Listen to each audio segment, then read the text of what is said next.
Pada dini hari, sebuah perahu kecil yang membawa wanita dan anak-anak dari kapal pasukan Angkatan Laut Kerajaan Inggris, HMS Birkenhead yang karam, didayung menuju tempat yang aman.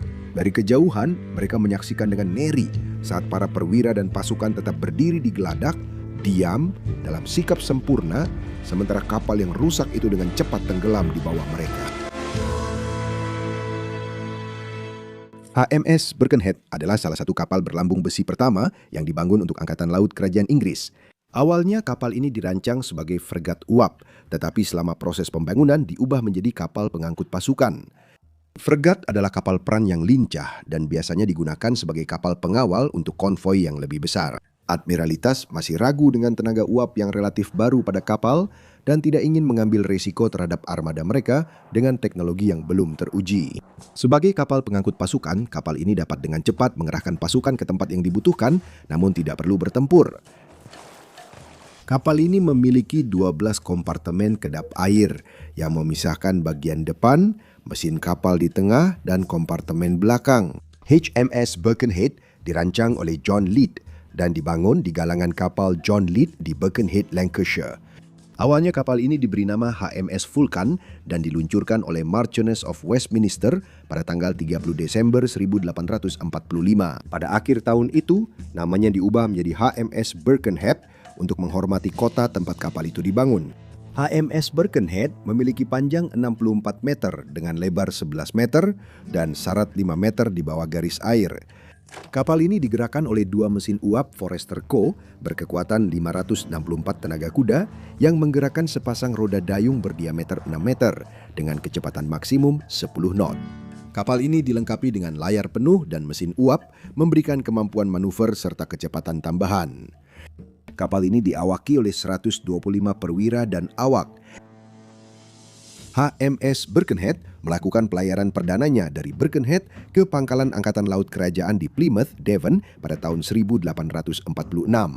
Kapal ini beroperasi selama 5 tahun sebelum akhirnya ditambatkan di Plymouth, di mana kapal ini direnovasi sebelum kembali bertugas. Pada Januari 1852, di bawah komando Kapten Robert Salmon, HMS Birkenhead berlayar dari Portsmouth menuju Teluk El Goa di pantai timur Afrika Selatan.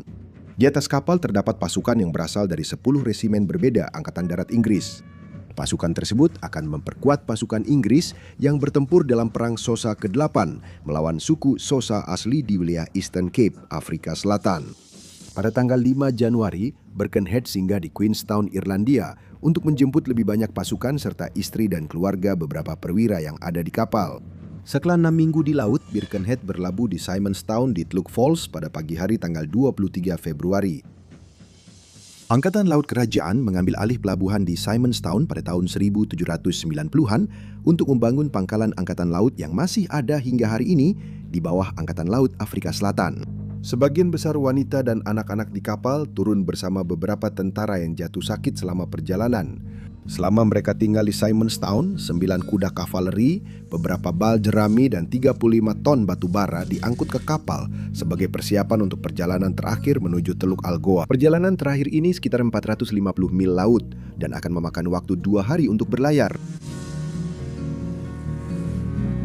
Pada pukul 18.00 tanggal 25 Februari di bawah langit cerah dan laut tenang, Birkenhead berlayar menuju Teluk Algoa dengan membawa antara 630 hingga 643 pria, wanita dan anak-anak di atas kapal. Jumlah pastinya tidak tercatat. Untuk mencapai kecepatan terbaik, Kapten Salmon memutuskan untuk berlayar dekat garis pantai, menetapkan jalur yang akan menjaga Birkenhead sekitar 3 mil dari pantai.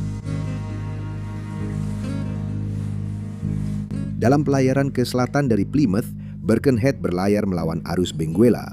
Saat berlayar ke utara di sepanjang pantai timur Afrika bagian selatan, kapal ini menghadapi arus Mozambik. Arus laut tetap ini paling kuat di perairan dalam.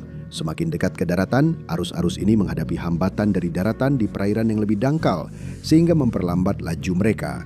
Jadi lebih mudah untuk berlayar melawan arus di perairan yang lebih dangkal, sambil tetap dekat dengan garis pantai. Tepat sebelum pukul 02.00 pada tanggal 26 Februari, Birkenhead melaju dengan kecepatan 8,5 knot saat melewati Danger Point di lepas pantai Hearts Bay. Petugas pengukur kedalaman di haluan mengambil pengukuran kedalaman. Ada 22 meter air di bawah haluan Birkenhead. Saat berlayar di malam hari, daratan mungkin tidak terlihat, sehingga salah satu cara untuk bernavigasi adalah mengikuti kontur kedalaman. Petugas pengukur kedalaman secara rutin mengukur kedalaman dengan menjatuhkan tali berbobot dan menghitung jumlah simpul pada tali antara kapal dan dasar laut. Jika kedalaman semakin dangkal, mereka membelokkan kapal ke laut, dan jika kedalaman semakin dalam, mereka membelokkan kapal kembali ke arah daratan. Sebelum petugas pengukur kedalaman dapat melakukan pengukuran berikutnya, Birkenhead menabrak batu karang yang tidak tercatat pada peta 3,7 meter di bawah haluan. Dalam cuaca badai, ketika ombak memiliki puncak yang tinggi dan lembah yang dalam, batu karang itu dapat terlihat jelas di antara gelombang yang ganas. Namun dalam kondisi tenang seperti ini, gelombang panjang bergerak perlahan dan tidak tinggi maupun dalam, sehingga batu-batu karang tersembunyi di bawah permukaan air. Kapten Selman bergegas ke geladak, memerintahkan jangkar dijatuhkan, sekoci diturunkan, dan mesin dijalankan mundur satu putaran. Saat kapal mundur, air laut masuk deras melalui lubang besar yang tercipta akibat menabrak batu karang. Gelombang panjang yang bergulung mendorong Birkenhead ke depan, dan kapal itu menabrak lagi, membuat plat lambung bagian bawah depan melengkung dan sekat depan robek terbuka. Kompartemen depan dan ruang mesin terendam air. Lebih dari 100 prajurit yang tidur di bawah dek tenggelam di ranjang mereka. Para perwira, pria, wanita, dan anak-anak yang selamat berkumpul di dek. Kapten Selman memerintahkan Letnan Kolonel Seaton, perwira militer senior di kapal, untuk mengirimkan anak buahnya mengoperasikan pompa Sentina. 60 orang ditugaskan untuk mengoperasikan pompa, 60 orang untuk mengendalikan katro sekoci, dan sisanya berkumpul di gelarak buritan di bagian belakang kapal untuk menurunkan buritan dan secara bersamaan mengangkat haluan kapal. Para wanita dan anak-anak ditempatkan di sekoci kapal yang berada di samping kapal. Kapten Selman memerintahkan 2 sekoci besar lainnya yang masing-masing mampu menampung 150 orang untuk diluncurkan. Yang pertama, langsung kemasukan air dan hilang. Sedangkan yang kedua, tidak bisa diluncurkan karena blok katronya tidak dirawat dan tali tidak bisa melewatinya. Ini hanya menyisakan 1 perahu cutter dan 3 sekoci kecil untuk menampung para penumpang. Para perwira dan awak yang selamat sekarang berkumpul di geladak belakang, di mana Letnan Kolonel Seaton memanggil para perwira dan anak buahnya untuk menjaga disiplin dan ketertiban. Semua orang terdiam. Satu-satunya suara yang terdengar hanyalah Kapten Selman dengan tenang mengingatkan anak buahnya untuk tetap tenang. Suara kuda-kuda yang menendang di geladak dan ombak kecil yang menghantam sisi kapal.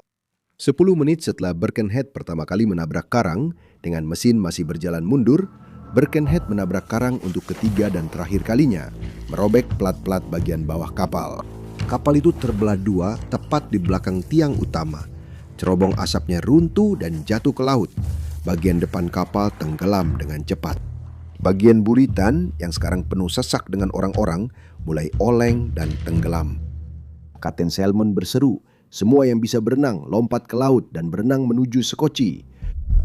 Letnan Kolonel Seaton menyadari bahwa perintah itu akan menyebabkan kerumunan menuju sekoci dan 3 perahu kecil yang berisiko membuat perahu-perahu itu kemasukan air, membahayakan nyawa para wanita dan anak-anak.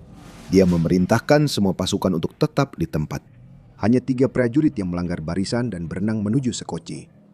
9 kuda kavaleri dilepaskan dan diarahkan ke laut. 1 ekor patah kakinya dan dengan cepat dibunuh oleh hiu putih besar. 8 ekor lainnya berhasil sampai ke pantai dengan selamat. Kanspai adalah salah satu tempat berkumpulnya hiu putih besar di dunia. Arus Benguela yang dingin dan arus Mozambik yang hangat bertabrakan di wilayah ini. Keduanya membawa pasokan nutrisi yang kemudian diteruskan ke seluruh rantai makanan. Hiu putih besar Afrika ini sebagian besar memangsa populasi anjing laut yang besar di daerah ini. Dan mereka juga senang menambah menu makanannya dengan beberapa tentara Inggris jika ada kesempatan.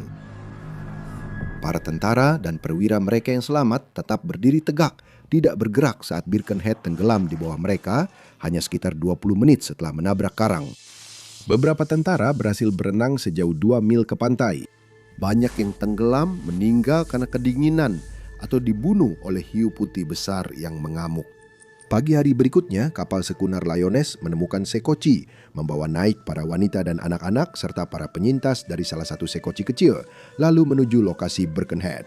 Tiba di sore hari, Lioness menemukan 40 orang yang selamat berpegangan pada tali temali Birkenhead dan membawa mereka naik ke kapal. Jumlah total orang di atas kapal Birkenhead pada saat bencana selalu tidak pasti. Perkiraan sebanyak 638 orang diterbitkan di surat kabar Times di London. Para penyintas terdiri dari 113 tentara dari semua pangkat, 6 marinir angkatan laut, kerajaan 54 pelaut dari semua pangkat, 7 wanita, 13 anak-anak, dan 1 warga sipil. Totalnya ada 194 pria, wanita, dan anak-anak. 444 pria meninggal dunia. Kapal angkatan laut kayu tradisional pada masa itu, atau kapal yang dirancang tanpa sekat kedap air, kemungkinan akan hancur lebih cepat dan jumlah korban jiwa kemungkinan akan lebih tinggi. Logam yang lebih kuat memberikan perlindungan dari batu, dan sekat kedap air memperlambat masuknya air sehingga memberi waktu bagi awak kapal untuk mengevakuasi sebagian korban yang selamat. Beberapa pelaut diadili di pengadilan militer di atas kapal HMS Victory di Portsmouth pada tanggal 8 Mei 1852. Kasus pengadilan ini menarik perhatian besar dari masyarakat Inggris.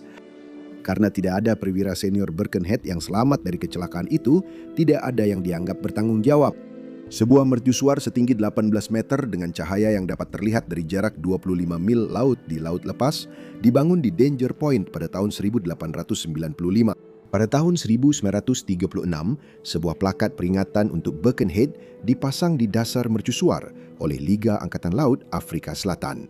Disiplin dan keberanian para perwira serta pasukan di atas kapal Birkenhead bersama dengan keputusan untuk menempatkan para wanita dan anak-anak di sekoci sebelum yang lain telah melahirkan apa yang sekarang dikenal sebagai Birkenhead Drill, atau yang lebih umum dikenal sebagai wanita dan anak-anak didahulukan.